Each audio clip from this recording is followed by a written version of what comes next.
예, 서울 서초울 지역의 강석훈 의원입니다. 오늘 국정감사 받으시느라고 수고 많으십니다. 저는 먼저 그동안 논의가 많이 나왔지만 수출입은행의 다소 편중된 듯한 여신 실적에 대해서 좀 지적하고자 합니다. 보시면 지금 수출입은행의 기업 규모별 여신을 보면 상당 부분이 대기업에 많이 돼 있고, 예를 들면 2013년 기준으로 66%가 대기업에 관련된 여신입니다.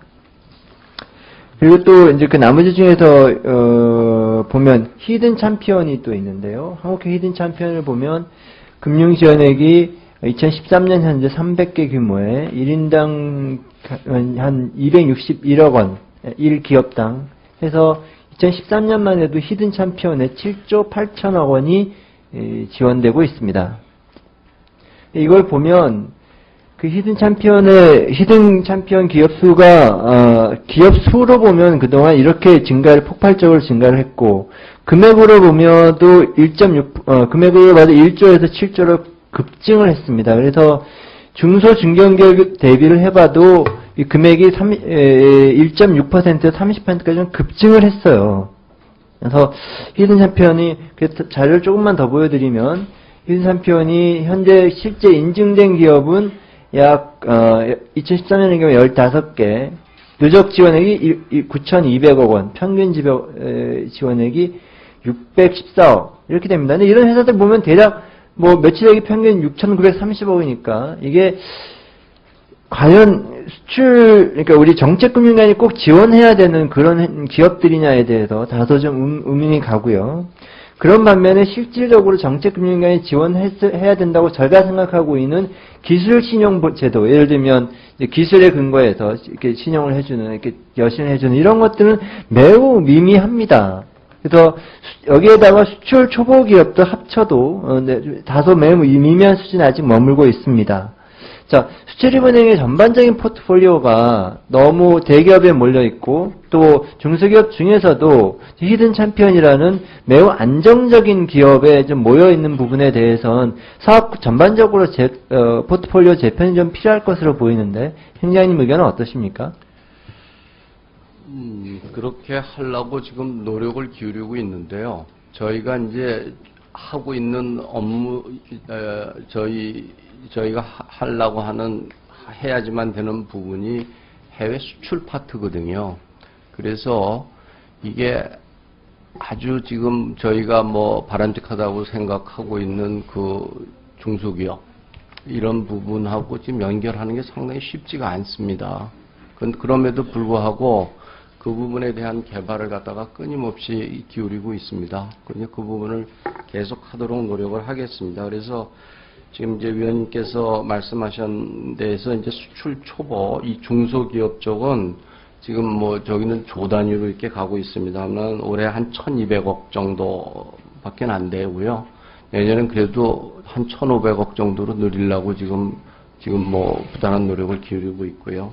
기술금융은 올해 한 500억 정도밖에 못 나가 있습니다. 이거를 배로 지금 한 1,000억 정도 지금 올리려고 노력을 갖다가 기울이고 있습니다. 그래서 이상적으로 생각하는 부분하고 현실 부분하고가 상당히 어려운 부분이 있고요. 그리고 특히 중소기업을 육성을 하려고 할 때는 사실 조직하고 인원 전문가 부분이 상당히 많이 절실하게 저희가 필요한 파트입니다. 그러면서 더더군다나 이 부분이. 네, 행장님, 말씀을, 제가 어떤 의미인지는 알겠으나, 그렇게 포트폴리오 전환 과정에 어려움이 있다, 이런 말씀으로 제가 이해를 합니다만, 그래도 수출입은행의 정책금융기관이라는 본연의 기능을 놓고 봤을 때, 약간의 이 편중된 듯한 포트폴리오는 좀 다시 한번 재검토해 주시길 바라겠습니다. 마찬가지로 또 하나 두 번째 지적하고 싶은 거는, 지금 수출입은행에서 하고 있는 우대 중견기업 제도, 이게 이제 중견기업 중에서 중소기업 중에서 중소기업을 탈출한 기업에 대해서 약 5년 정도 이렇게 우대해줘서 지속적으로 키우게 하는 것인데, 그에 해당되는 기업을 보시면 여기에 지금 2013년의 경우 462억 원에 462개의 기업 수에 7조 6천억 원이 지원되고 있는데, 그 다음 장을 한번 보시면, 실제 지금, 이것도 문제입니다. 나중에 상세하게 좀 데이터를 좀 보시면 되는데, 수출입은행 데이터를 놓고 보시면, 여기 어떤 경우는 우대 중견기업도 중소기업에 포함해서 중소기업 지원이 마치 21.2%인 것처럼 해놓은 데이터들이 많이 있습니다. 그 데이터는 사실은 잘못된 데이터고요.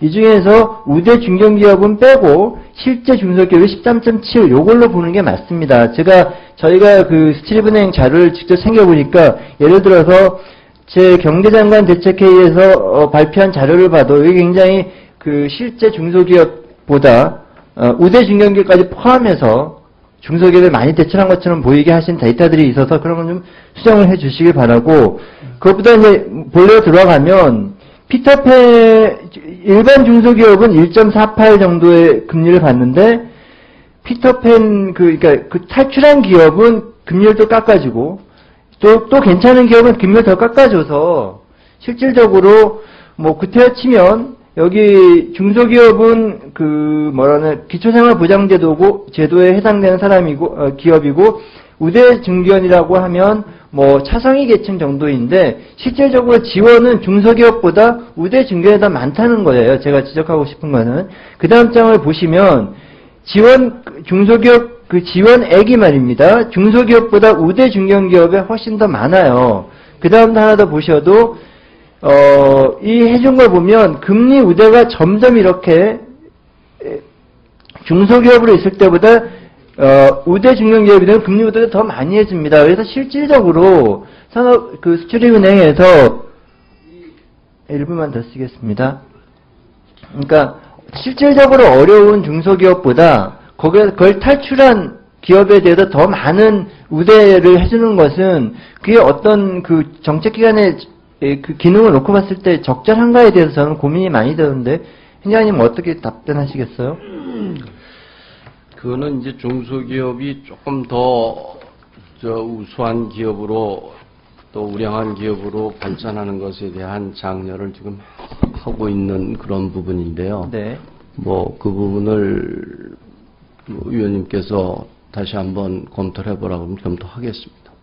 예, 그래서 실제 제가 두 가지 질의에서 다 네. 말씀드리는 것은 어떤 안정되고 우량되고 그런 기업보다는 상대적으로 그렇지 않은 기업에 대해서 정책금융기관이 영향을 집중해야 되겠다, 이런 말씀을 드리는 겁니다. 알겠습니다. 예. 네. 나중에 보충 질의하겠습니다.